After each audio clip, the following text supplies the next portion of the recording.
Hello friends, good morning. मैं अजय स्वागत करेंगे आपके अपने channel visual class YouTube channel में। और इस वीडियो हम डिस्कस करने वाले हैं 13 नवंबर करंट अफेयर वीडियो को, और साथ में देखेंगे 10 मोस्ट स्ट्रेटेजी के क्वेश्चन, बेहतरीन क्वेश्चन है जो आपके आने वाले हर एग्जाम के पॉइंट ऑफ व्यू से महत्वपूर्ण रहे हैं। फटाफट इस वीडियो चैनल को सब्सक्राइब कर लें बेल आइकन के साथ, ताकि आने वाले हर जो वीडियो उसकी नोटिफिकेशन सबसे पहले मिले। और वीडियो को लाइक और शेयर करेंगे।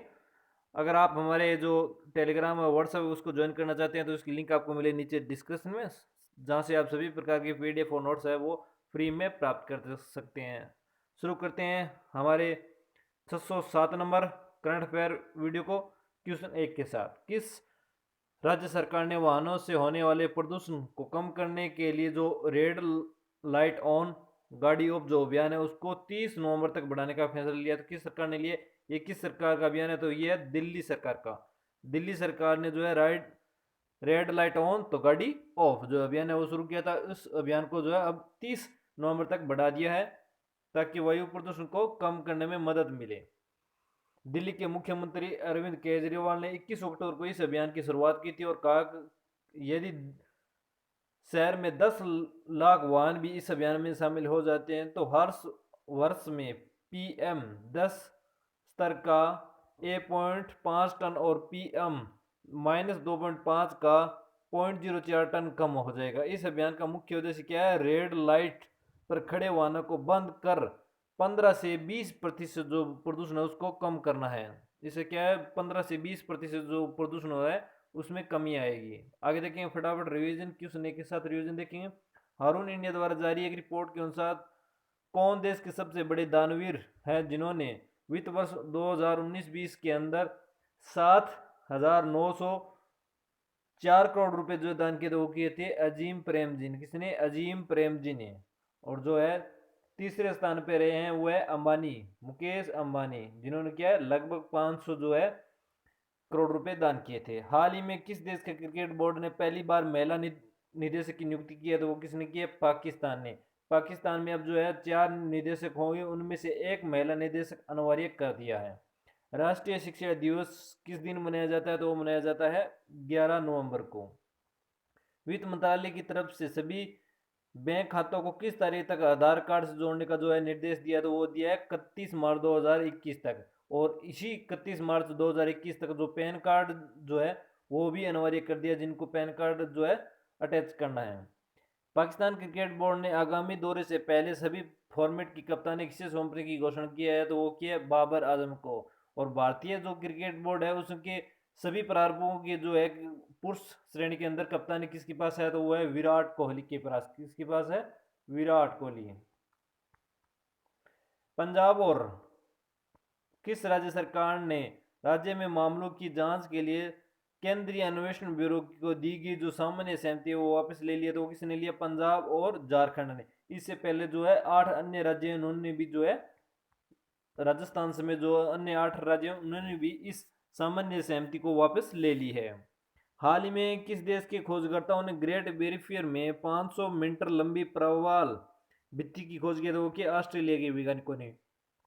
2 नंबर क्वेश्चन है, भारतीय मूल के किस व्यक्ति को अमेरिका के नए चीफ ऑफ स्टाफ नियुक्त किया गया? तो किसे नियुक्त किया गया है? वो किया गया काश पटेल को। केस पटेल है, उनको जो है अमेरिका के चीफ स्टाफ के लिए जो केस पटेल उनके नाम को प्रस्ताव रखा गया है। उनके नाम की सिफारिश कार्यवाहक अमेरिकी रक्षा सचिव क्रिस मिलर ने की। पटेल चीफ ऑफ स्टाफ के पद से इस्तीफा देने वाले जीन स्टीवर्स की जगह लेंगे। काश पटेल वर्तमान में राष्ट्रीय सुरक्षा परिषद के सदस्य हैं। डोनाल्ड ट्रंप ने एक दिन पहले रक्षा सचिव मार्क स्पर को बर्खास्त कर दिया था। कश्यप प्रमोद पटेल का लोकप्रिय नाम क्या है? केस पटेल। इनका फुल फॉर्म क्या है? कश्यप। और इनको जो है लोकप्रिय नाम हुआ है केस पटेल। उन्होंने आतंकरोधी और राष्ट्रीय सुरक्षा से जुड़े कई संवेदनशील पदों पर भी काम किया है। फटाफट इस वीडियो को लाइक कर देंगे और ज़्यादा से ज़्यादा अपने दोस्तों के साथ इस वीडियो को शेयर कर देंगे। विश्व निमोनिया दिवस। विश्व निमोनिया दिवस निम्न में से किस दिन मनाया जाता है? तो वो मनाया जाता है 12 नवंबर को। प्रतिवर्ष 12 नवंबर जो है क्या है? निमोनिया दिवस मनाया जाता है। और जो इसकी शुरुआत हुई थी वो हुई थी 12 नवंबर 2009 को। और इसका मुख्य उद्देश्य क्या होता है कि विश्व भर में लोगों के बीच निमोनिया के प्रति जो जागरूकता है वो फैलाना है। सर्दी के मौसम में बढ़ती ठंड से निमोनिया होने का खतरा बढ़ जाता है। निमोनिया की बीमारी कई बच्चों के लिए जानलेवा साबित होती है। इसके लक्षणों को तुरंत पहचान कर उसका इलाज करना क्या जरूरी होता है। क्वेश्चन नंबर देखेंगे 4। भारत के किस प्रसिद्ध लेखक को हाल ही में Tata literature life time achievement award से सम्मानित किया था? वो क्या है? रिक्सन बॉन्ड को। जो रिक्सन बॉन्ड है भारत के प्रसिद्ध लेखक है रिक्सन बॉन्ड, उनको Tata literature life time achievement award 2020 से सम्मानित किया गया है। उनके पास बच्चों और वयस्कों के लिए अलग अलग शैलियों में लिखी गई लगभग 100 पुस्तकों के करीब का अनुभव है। बॉन्ड लेखन ने पाठकों की दोनों श्रेणियों को आजीवन प्यार और प्रशंसा में बदल दिया। भारत में बच्चों के साहित्य के विकास में उनके योगदान के लिए उन्हें क्या भारतीय बाल शिक्षा परिषद द्वारा सम्मानित किया गया है। इसके अलावा उन्हें पद्म श्री पद्म विभूषण से भी सम्मानित किया गया था। हाल ही में किस देश ने दुनिया के पहले 6G एक्सपेरिमेंटल उपग्रह को अंतरिक्ष में भेजा? तो किसने भेजा? वो भेजा है चीन ने। किसने भेजा? चीन ने। दुनिया का जो है पहला जो 6G उपग्रह उसको लॉन्च किया चुनिया ने। सॉरी चुनिया नहीं, चीन।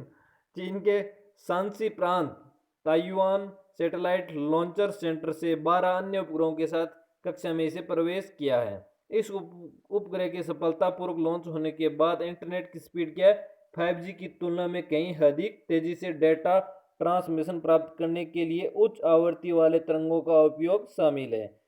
यह उपग्रह में प्रौद्योगिकी भी है जो फसल आपदा निगरानी, जंगल की आग रोकथाम के लिए खासा उपयोगी साबित होगा। फटाफट देखेंगे आज का जो सवाल है आपके लिए, और जिसका आपको राइट आंसर देना है नीचे कमेंट के द्वारा। सही आंसर देने वाले सभी विजेता को नाम अगले वीडियो के अंदर शेयर किए जाएंगे। तो क्वेश्चन क्या है? क्वेश्चन है कि हाल ही में किस टीम ने IPL 2020 का खिताब जीत लिया है? यानी किस टीम ने जीता है खिताब, और इस खिताब के साथ उन्होंने 5वीं बार ये खिताब जीता है। तो किस टीम ने जीता है वो आपको बताना है। ऑप्शन आपके सामने है Sunriser Hyderabad, Bombay Indians, Chennai super king या दिल्ली कैपिटल। फटाफट अपने आंसर देंगे नीचे कमेंट के द्वारा, और सही आंसर देने वाले विजेता का नाम अगले वीडियो में दिए जाएंगे। भारत और मालदीव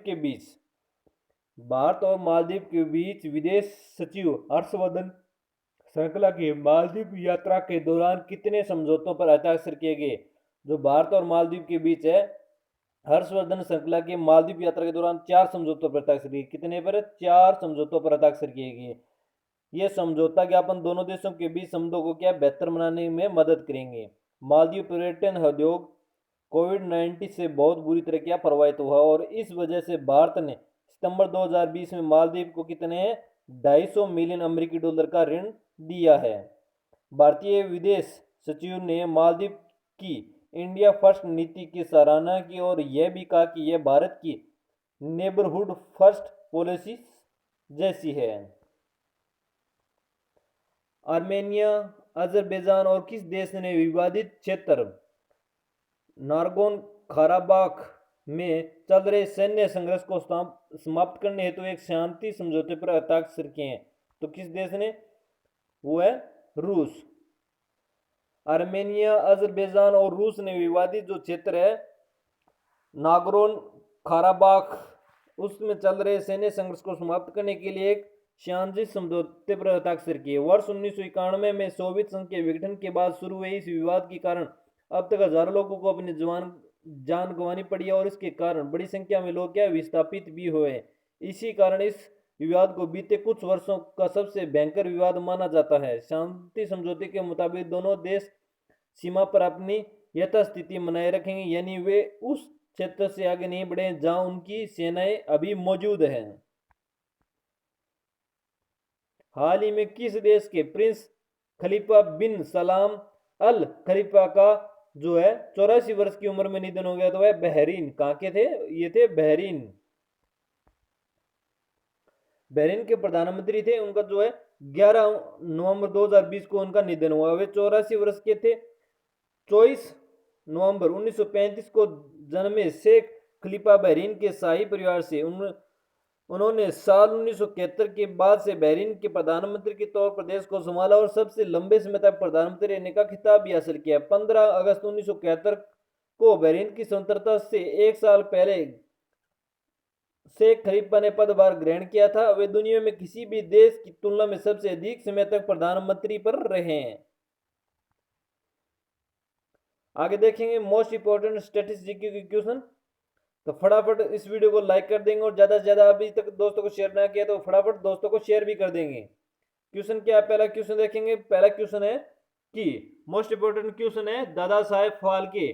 दादा साहेब फाल्के से रिलेटेड जो है क्वेश्चन लगभग परीक्षा में पूछे जाते हैं। तो ये पहला क्वेश्चन क्या है कि किस साल में दादा साहेब फाल्के ने पहली पिक्चर फिल्म का निर्माण किया? तो किस साल के अंदर किया?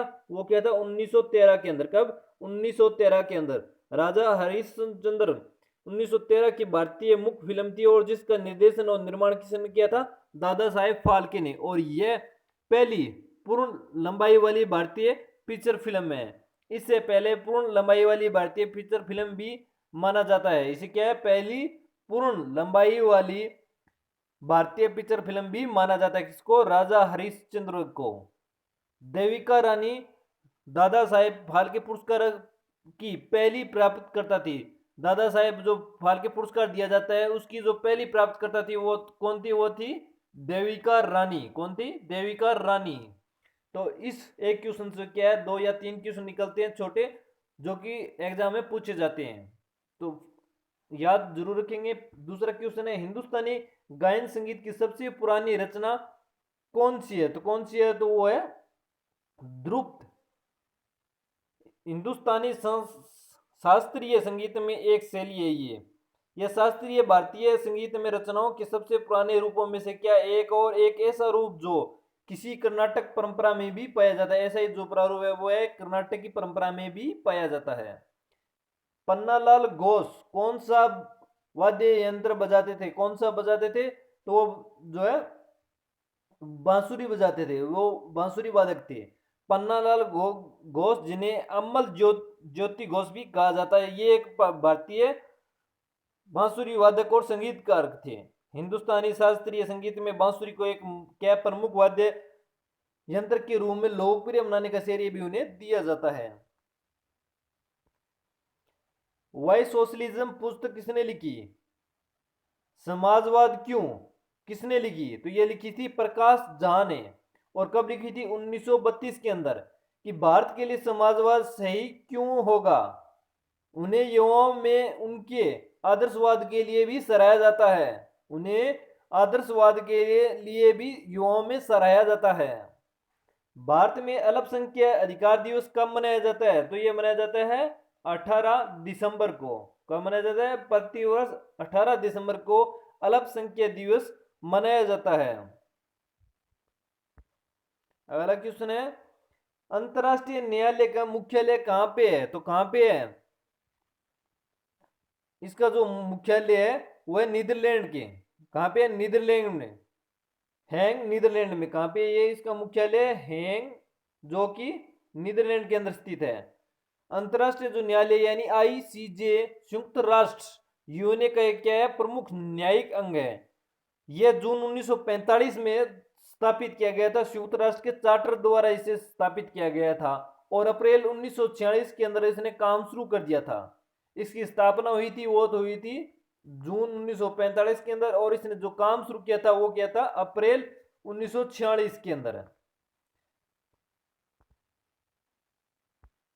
अगला क्वेश्चन है किसे अंतरराष्ट्रीय युग का कोलंबस के रूप में जाना जाता है? तो किसे जाना जाता है? वो है यूरिन गिगरिन को।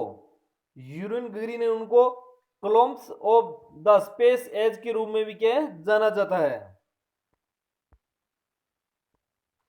किस अर्थशास्त्री को गरीबी और अकाल पर अध्ययन करने के लिए 1998 में अर्थशास्त्र के नोबेल पुरस्कार से सम्मानित किया गया था? अब आपसे पूछा जाए कि 1998 का नोबेल अर्थशास्त्र का नोबेल पुरस्कार किसे दिया गया था? तो किसे दिया गया था? वो दिया गया था अमर्त्य सेन को। किसे? अमर्त्य सेन को। अमर्त्य सेन को 1998 के अंदर क्या है? आर्थिक विज्ञान में नोबेल मेमोरियल पुरस्कार और 1999 के अंदर भारत रत्न से भी सम्मानित किया गया था। 1999 में क्या है? उन्हें भारत रत्न भी दिया गया था। और 1998 के अंदर नोबेल पुरस्कार। पर्यावरण विधेयक भारत की संसद द्वारा कब पारित किया गया था? कब पारित किया गया था? तो यह किया गया 1986 के अंदर। अधिनियम एक छत्र कानून है जिससे क्या है पिछले कानूनों के तहत स्थापित विभिन्न केंद्रीय और राज्य प्राधिकरणों की गतिविधियों के लिए केंद्र सरकार के समन्वय के लिए एक रूपरेखा प्रदान करने के लिए डिजाइन किया गया है, जैसे कि जल विधान वायु अधिनियम।